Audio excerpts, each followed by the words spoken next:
All right, y'all. First and foremost, give our praise, honor, and glory to the Most High God of Abraham, Isaac, and Jacob, and the Son Hamashiach, some call Yahweh, Yeshua, Yehoshua, Yashayah. We mostly know as Jesus Christ. Short video. Pastor Dow had did about a 20-30 minute video talking about he's going to release the tapes. The tapes will be released, and I'm looking forward to hearing the tapes and what went on behind those doors. I'm not looking forward to paying $100. I will not. That's just me. It's just not worth $100 to me. But I'm sure someone out there will put those tapes out. We'll release that information. If Pastor Dow puts it out there as he says he would on his $100 tier Patreon. Will all the tapes be released? Is that all the information? Well, we would never know. It's still end up somehow. I feel like it's still gonna be a he say she say situation, and that it's not gonna sway the opinions of those whose pretty much minds are made up about said individuals. Yet and still, some of these things do need to be brought out for historical reasons or for testimonies, so brothers can look at, sisters can look at, glean from these situations, and try to do better in the future. All right. Try to be better. I seen someone post that on Facebook. Let's be better leaders or let's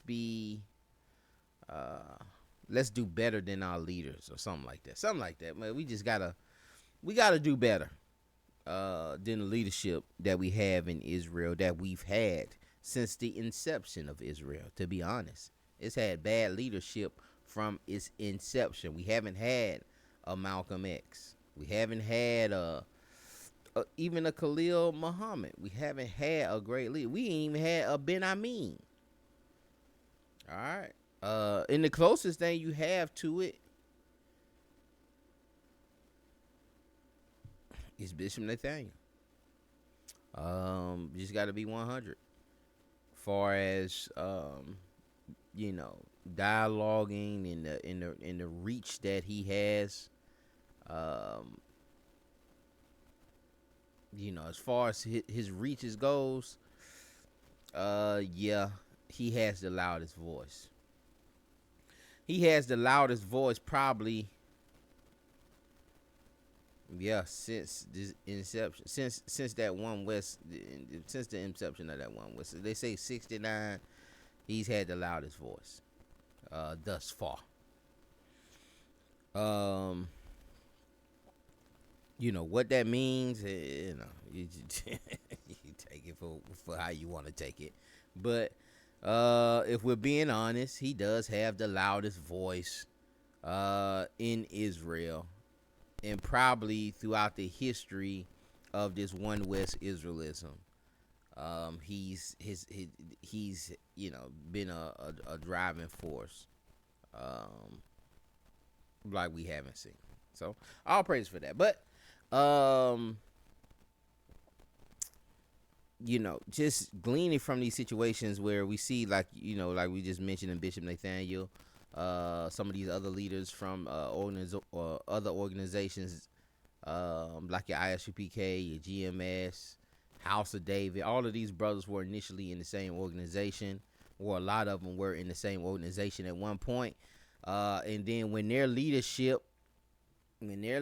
passed away, or when it became a little power grab, when someone seen a little weakness in the leader and it became a power grab, these brothers took the opportunity to do their own thing. Or there was some kind of beef that happened, or some kind of split that happened. Brothers didn't want to really be under brothers. It was cool to be under these individuals when the structure was in place and when this leader was in place. But once that leader was gone and some of the structure, like, man, I'm not finna let you tell me what.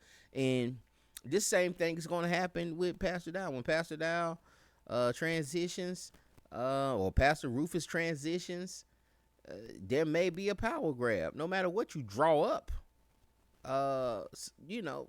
somebody is gonna be, secretly and motivated, waiting, plotting with their hands, like, and so you have to really put in double, triple measures, understanding this, because we've seen this happen over and over and over again. And what we've seen between Pastor Dowell and Pastor Rufus is what we've seen in the original school. That's why it was important I did that 4-part series. And again, we're gonna have to fine tune it and go back in it next year, and just bring out some more details of it. But yes, it's pretty much the same thing. Um, Eventually, if this thing continues to play out, which it seems like it's going to continue to play out, and it seems like Pastor Dow knows that, hey, you know what? I'm going to bring out this information, and it's not going to be received. It's going to be told to not be. It's not going to be truth. There's going to be people that's coming back. There's going to be videos as truth, and of course, there's going to be people that's going to put all of this stuff together. He just ain't finna let you just put something out. We gonna link it up to the other videos and the other testimonies that were said, and we gonna see if everything aligns up. And if there's some hypocrisy in it, then brothers and sisters gonna bring that out, to examine those things, and that's the whole point of bringing it out. It's the whole point of bringing these testimonies out, releasing those tapes, so we can see if these stories do pan out, or if someone has been tampering with the tapes, or tampering with the truth, or being conversed or coerced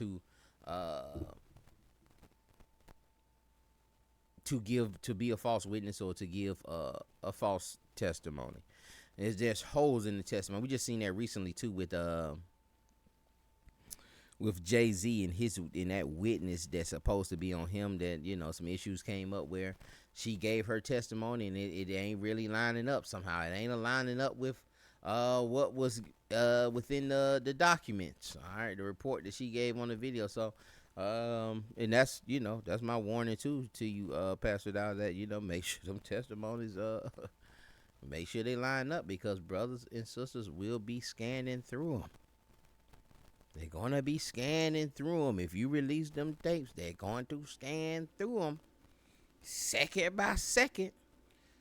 So I'm going to go ahead and let this little clip play for a little pinch of it. You can go to Pastor Dow's channel. He did about a 30-minute video.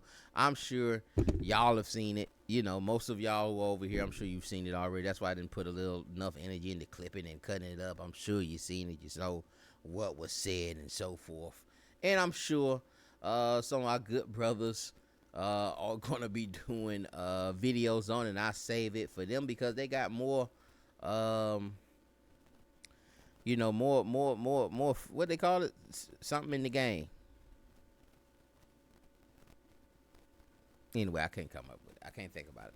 But them being from the community, having been a part of the community, they may give us a little more wisdom, a little more understanding on this thing, and then I'll come back maybe if there's something else that I see them that they've mentioned that we can speak on.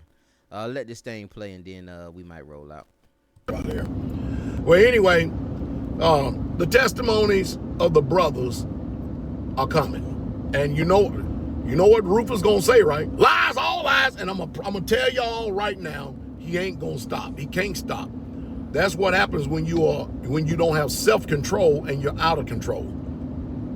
I mean, wouldn't some of y'all love to be able to hear an edifying sermon for a while without hearing Pastor Dow's name, since y'all hate me so much? And again, what have I done to y'all out there?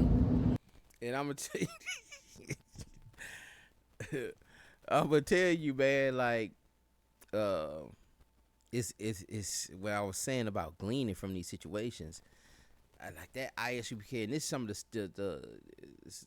of the stuff that's going on in the community in Israel right now, as far as the One West camps. It's a beef like never before, really. Like it's been there, but it's always been there, based off of a same situation like this, based off of a same Pastor Rufus, Pastor Dow situation. And then Pastor Rufus goes off, starts his own community, and don't mess around and let that community grow. Don't mess around and let Pastor Rufus start a community, and that community starts thriving and growing, and he putting communities all over the place. Joking, put a darn community in Australia, and in the UK. You know, he getting imported wines coming in, homemade. Don't let nothing like that. Pastor Dowell is gonna go crazy. And this is what's happening. You know, that brother, you know, you seen a brother, that one brother was you know, oh, we in the original school, and then a brother, you know, that he probably was under him, then broke off, started a camp. IUIC, and brother done grew, and you know, everything, it's animosity there. It's jealousy, covetous, envying. And it's just, and it started with this initial beef that, you know, I don't want you to succeed. I don't want you to, you know, I want to see you fail. And instead of just letting that stuff go, like, you know. And a lot of times, the one who doesn't address it is the least affected. But at this point, both of them going, you know, both of them are going at it. He can't not address it. I would think, you know, in my opinion, I would think that, it's just my opinion, my speculation. I think that he shouldn't. Just go ahead and live your truth. You don't have to address everything somebody, man. You don't have to address every disagreement, everything that somebody says about you. Even if you're doing my videos, and it's just to anybody. If I refute your video, and if you ain't trying to refute me back, you ain't got to answer me and start calling me ad hominems and names, you know, that, and then that, to me, that looks weak.